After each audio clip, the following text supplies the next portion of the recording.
I just want to see if you guys are, obviously Yunus Moose is not in camp. You guys are part of a midfield trio that's getting some good consistency recently at the national team. But without Yunus, how important is his miss at camp to build chemistry moving forward, and how important is it to have some other guys who are battling for spots to get some time playing with you?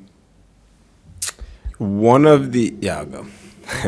One of the key attributes of our team is obviously the depth in our team. Eunice is a vital part to our midfield, and obviously what he brings to the team is something special. And me and Weston have, obviously built a good chemistry with him, but, we look forward to, giving guys opportunities to play. We have guys like Luca Delatorre that can step in there, Kellen Acosta that can step in there, that are all proven guys. So, they'll step in and do their job. And Johnny. I mean, the list goes on. Brendan, everyone. True. Next will be Ryan Talmadge from Goal.com. Hey guys, kind of following up on that, but just looking more so at you two. Obviously, you guys have kind of played together since you were kids in a way, and you've known each other and played with each other and followed each other for a long time. But obviously, that's kind of all coming to the forefront now. We're all both going to kind of face this test going to a World Cup. What have you learned about each other and playing with each other and working alongside each other maybe in the last year that you didn't know before? And what are some of the things that you two have kind of developed over the last year that allows you to work with those third guys that come in no matter who it may be? I think one of the things, as far as me and Tyler have learned about each other is that he does all the running and I do all the playing. But I'm just kidding. But I think just us being together for as long as we have, and like you said, knowing each other for so long, we've, I think, developed a relationship that we know each other's tendencies, we know each other's abilities, we know each other's strengths and weaknesses and how to cover for one another. And I think, many of the guys that are coming in that may have not been with the group so long, we've played with them or against them at some point in our lives, in our careers. And, say, for instance, Luca Delatorre that maybe came on a little bit later into the national team, me and Tyler have been playing with them since we were 14, 15 years old. So I think whoever comes in, we have some sort of familiarity. Yeah. Familiarity with each player that comes in. So I don't think it's really something that we're worried about, but we learn about each other every day and every training. Next will be Michael DeCourcy. This is for both guys, if you would. You've both been involved to a large extent in the leadership of this team, but you're both obviously still very young. Neither of you has played at a World Cup. So I wonder how you view the leadership structure of the team. How important is it to have maybe some guys, even if there's not a ton of World Cup experience, guys who are a little older to help you guys along? Can you sort of go through how the leadership has developed through Gold Cup, Nations League, qualifying, and now the prep for the World Cup? Well, I think that the leadership, in a sense, always starts with the staff and the coaching staff, and they've done a great job of obviously leading us, knowing that we're a young team, teaching us along the way, allowing us room for mistakes and growth. But Greg has said since day one that the leadership was going to be a shared responsibility. So as young guys, you never have to feel like you have to take responsibility.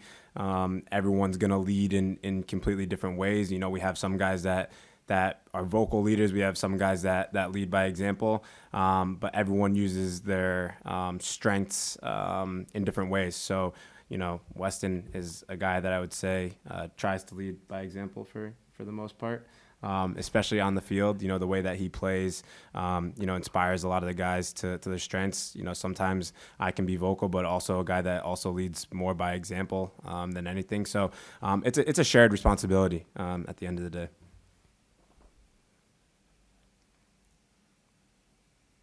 Did you want to hear from me too? Next will be Ron Blum from Associated Press. Hi, for Weston and for Tyler. Being 2 months out from the World Cup, you're obviously at a point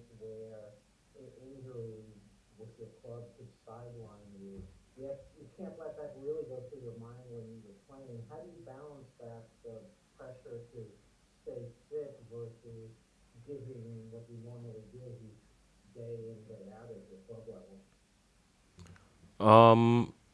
I think in anybody's career, there's ups and downs, and there's moments where you can't really control what happens. What happens is what happens, and you have to accept it. But obviously, you try and do everything you can to prevent an injury. But I don't think anybody here is gonna play less aggressive or play safe whenever we're at our club teams or whenever we do play these friendly games, because at the end of the day, we're athletes. We compete. We play to win. We don't play to be available for future games. Like we want to go out there and show what we can do. And Tyler, for instance, I don't think Tyler, going back to the Premier League, is gonna try and play a little bit softer than he does, just so he can be available. That's just something that comes with the territory, and that's something that comes with being an athlete. Yeah. You have to accept it, and you don't play any less strong and any less with any less desire. Yeah. Tyler, could you take that one too, please? Yeah, I mean, I think injuries are obviously part of the game. It definitely sucks to see some of the guys that are injured at this moment right now, right? But it also, in a sense, gives them time to be healthy for a World Cup. But just like Weston said, the intensity for our team is the starting point. So guys that aren't going to play intense, aren't going to train intense, aren't going to be a part of this team. And that's why our team is special. We fight for each other. We battle for each other. We just focus on being in the moment and playing to our best of our ability. So, we don't think too far ahead or get caught up in what the future holds. We need to focus on improving now and steadily making progress. We'll go to John Lupo from Vobble. Thanks. Excuse me. Thanks, Michael. Thanks for doing this to both of you. Playing Japan, playing a team that has a different style than what you've played in qualifiers and in some of the friendlies. I don't know how much you've seen of them, but from what you know of them, what do you think will be some of the keys tomorrow? And also, do you think it's good going into the World Cup, seeing a different style, seeing a team that may play totally different than from what you guys have faced so far? I think it's amazing, playing these friendlies now, because like you said, we're not familiar with them. Maybe some players have played against some of the players on their team over the weekends, but that's one of the big things about the World Cup. Sometimes you play against teams that you haven't played against before, that you've never experienced playing against. And I think this right here is definitely going to help us, diversify our play a little bit and adapt to certain situations and certain gameplays that we may not be familiar with. From Japan, I haven't really watched them a lot. Maybe Tyler can speak a little bit more on that, but I expect what any team out there is going to give is 100%. I expect a hard-fought game and a game that both teams are trying to win. Yep. Next will be Arch Bell from CONCACAF.com. Thanks, Michael. Guys, thanks so much to y'all for doing this. I want you to take me back to about 5 years ago, that first friendly against Portugal, when you each got your debut, teenagers debuting for the U.S. national team. Take me back to that moment. It was it was a month after the Trinidad game and everything, but what was the mood like in that camp, and what are your recollections of that camp and that game? Did it feel exciting, like the dawn of a new era, or was there still a little bit of a feeling of somber from the previous month and the journey that's been in these last 5 years for y'all? But take me back to that Portugal friendly in November of 2017 and what that experience was like for y'all. Yeah, maybe we were a bit naive at that moment in time. I mean, I would say that a lot of the young guys that got called were obviously really excited for the opportunity. We were already probably past that moment in time that we hadn't qualified for the World Cup, because we weren't a part of that group. Although we knew it probably affected U.S. soccer in the bigger picture. We were only youth national teams at that player and focusing on what we were doing at our clubs. We didn't really have the picture in our head probably that if we didn't qualify, then a month later we'd be getting called into our first national team camp. So everything was accelerated in a sense. We were obviously happy to be back together. It was my first time playing with guys like Weston and some of the younger guys since the residency days. So when we got to see each other again and play with each other, we were just, awfully excited. So, things progressed rather quickly from that point on. And, we kind of became a little bit more established, but we had to earn the respect of all the guys that came in off that roster of not qualifying for the World Cup, because at the end of the day, those were the veterans that still held seniority, and, we had to prove ourselves to them. So it was a special moment for us, him obviously scoring on his debut, and us, we tied that game, right? Tied the game? Yeah, we tied that game against a really good opponent. So it kind of showed that the young guns could play and manage themselves against an opponent like that. Hey, did you know that November 14th is when we play that game? And November 14th is when the World Cup list is going to be submitted. Yeah, crazy. 5-year anniversary. Hope we're on it. Yeah. Next will be Lake and Littman. Hey guys, hopefully you can both comment on this.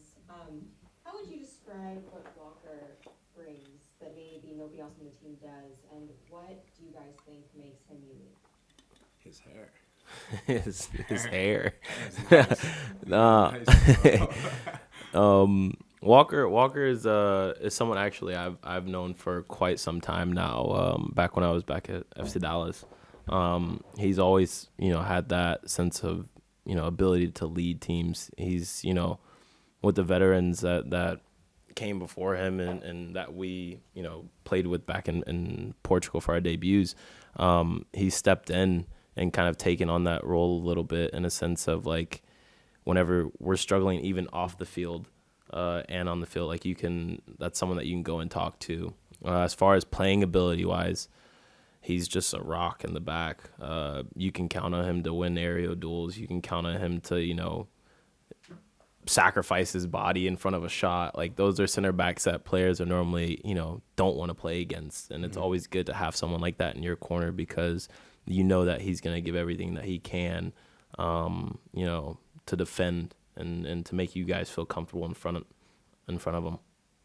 Yeah, I mean, the thing I love about this team and I love about Walker is Walker's just himself. He's never tried to change, for anybody. He's never tried to change how he plays the game. He's an intense player. He's a leader, but he just does his job on a consistent basis, and he's someone that, like Weston said, everyone can rely on at the end of the day, and you need those types of players in your team that, obviously we're not week in, week out, but every single game, what you're going to get from him.